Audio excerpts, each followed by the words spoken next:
Small heads up, I decided that I will do all the servants from Fate's Stay Night first and then move on to the spin-offs. Still, feel free to suggest what characters you want me to build. Anyway, this is a small survey for which one I should do next, and seems that people are mostly interested in seeing a build for the saver of France himself, the Regent Sasaki Kojirou. Though my heart goes to all the people that voted for Hassan. All three of you.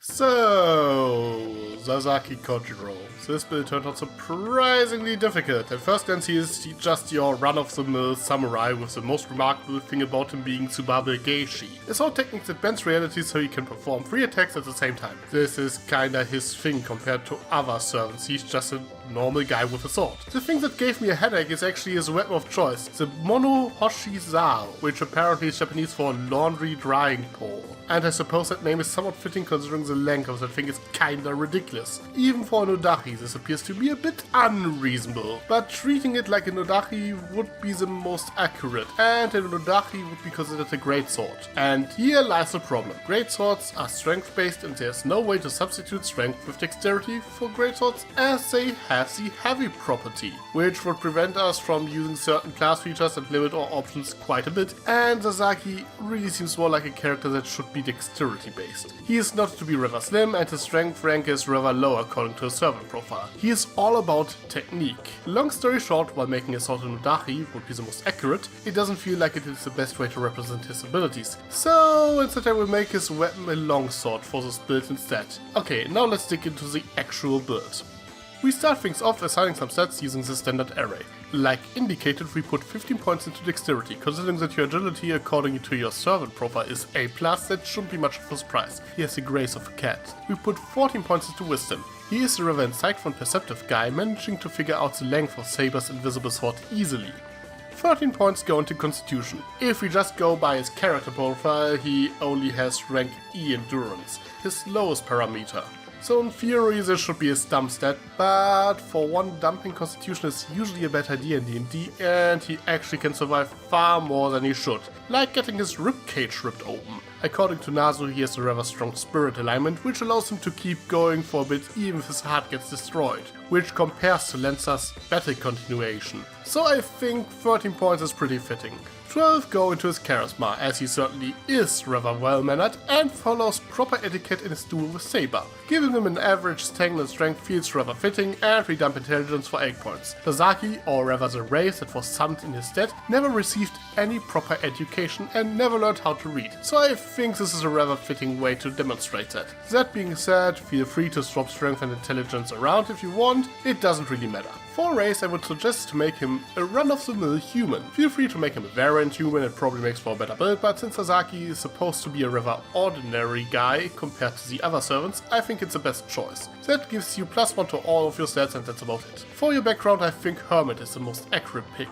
The nameless samurai that was summoned as Sasaki Kojirou lived alone in the mountains and spent most of his life figuring out the best way to kill swallows with his sword after all. This gives you proficiency with medicine and religion apparently. And now for class levels. Well, we start things off as a monk. You gain proficiency with simple weapons and short swords and 2 skills from your class list. We pick acrobatics and insight as it seems to be the most fitting for you. In addition to that, you also gain unarmored defense, allowing you to add your wisdom mod to your AC when not wearing armor. This also gives you martial arts, which lets you use dexterity instead of strength for attacks with your unarmed strikes or monk weapons, and when you make an unarmed attack or an attack with your monk weapon, you can make another unarmed strike as a bonus action. This however is more in theory. If you watch Sasaki's fight in the anime or his animation in FGO, he fights exclusively with his sword. Also side note, you kinda have to use short swords for the time being as you aren't proficient with long swords yet, and they're usually not considered monk weapons.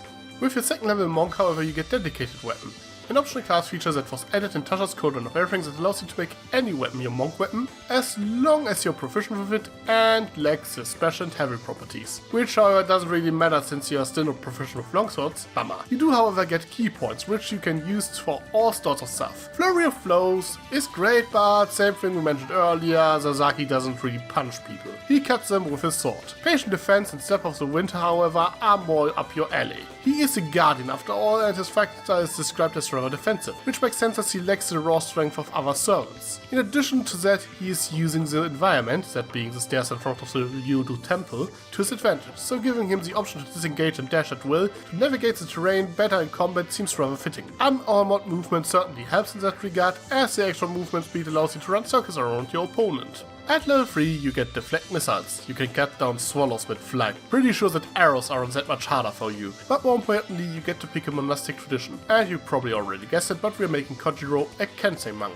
You dedicated your entire life to master the usage of a weapon. And you get to pick 2 weapons of your choice, as long as they lack the heavy property. You gain proficiency with them, and you can treat them as your monk weapon. As you can see, you cannot pick the greatsword sadly. But longswords are a valid option, and as longswords are versatile, you can still use them as a two-handed weapon for a bit of extra damage. Since you only really use your sword, we don't really care about your second weapon though, so pick whatever you want. And neither do we really care about Agile, Parry, and Kensei Shot. Well, you also get Way of the Brush, which grants you proficiency with calligraphy or painter supplies. And I know Tulok told you about the power of calligraphy, but as we established earlier, the race that was summoned as Sasaki Kojirou never learned how to write, so painter supplies it is. This might be the reason though why Musashi was able to beat you up with his stick. Also another optional class feature added with Tasha's Cauldron of Everything was Feud Attack, which lets you make an additional attack with your fist or your monk weapon if you spend a key point on your turn.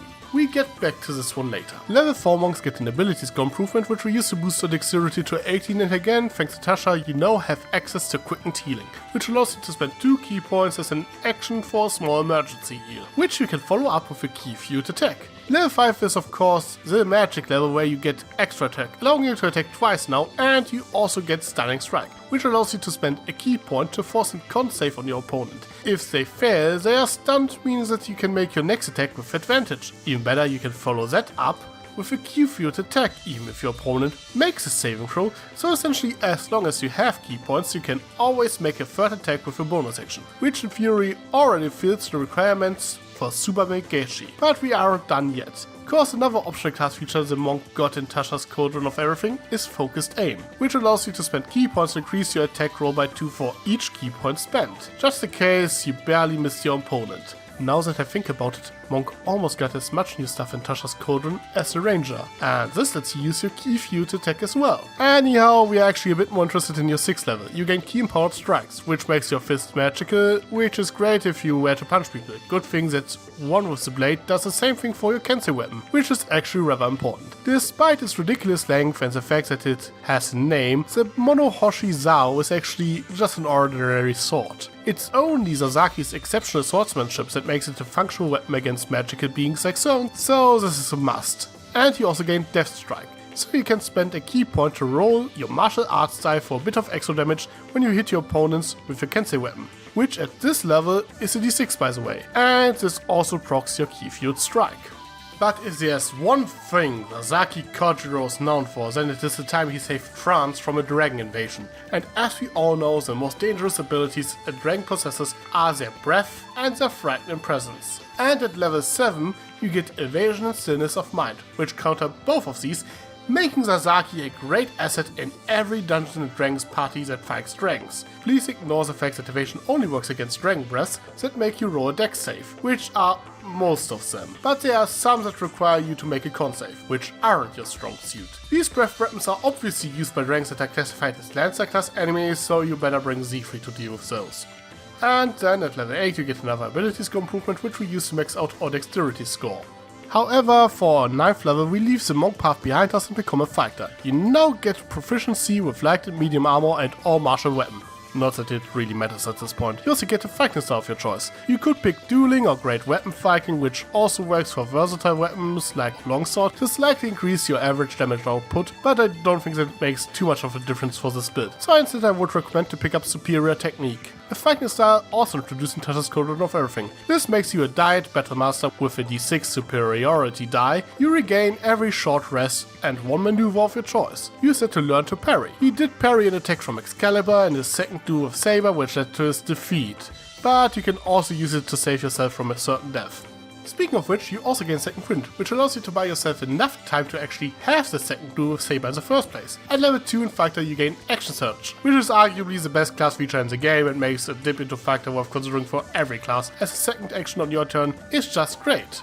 With your third level in Fighter you get to pick a subclass, and surprise, surprise, you are a samurai. You get one bonus proficiency, I would go with Persuasion. At the very least you manage to persuade Saber to an audible duel when she really has better things to do at the moment. And more importantly, you get Viking Spirit, a very great feature that lets you use your bonus action to give yourself advantage on all attacks for the rest of the turn 3 times per day, which also works with Action Surge. So you can now just attack 4 times with advantage on demand, which is arguably better than Super Megeshi should be. And then you can add some key stuff to it too. Oh, you also gain a couple of temporary hit points when you use your Viking Spirit. Again, Sasaki is tougher than he looks. With your 4th level in Fighter you get another ability score improvement. Right now you just want to increase your wisdom, unless you really want that +2 charisma mod. So I would suggest to pick up the Observant feat. After all, you notice when someone watched you do a Saber, showing that your passive perception is rather high. And your wisdom score increases to 16, which also increases your AC. Sadly, your 5th level in Fighter is a bit of a waste, as you only get extra attack,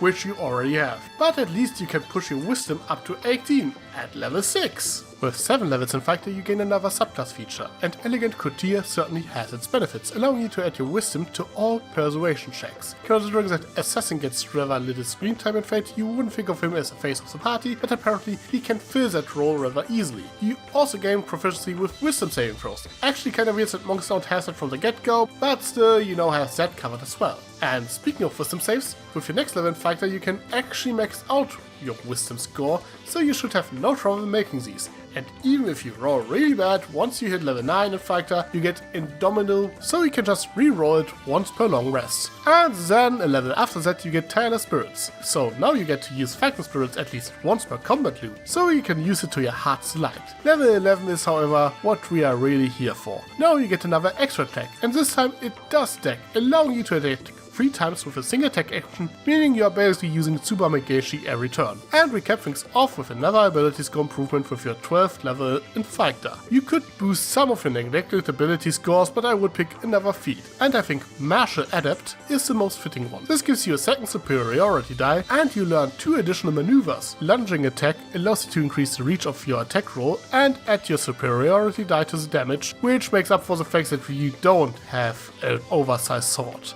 And pushing attack gives you more control over the battlefield. You are the master of stairs and no one gets past you if you don't wish so.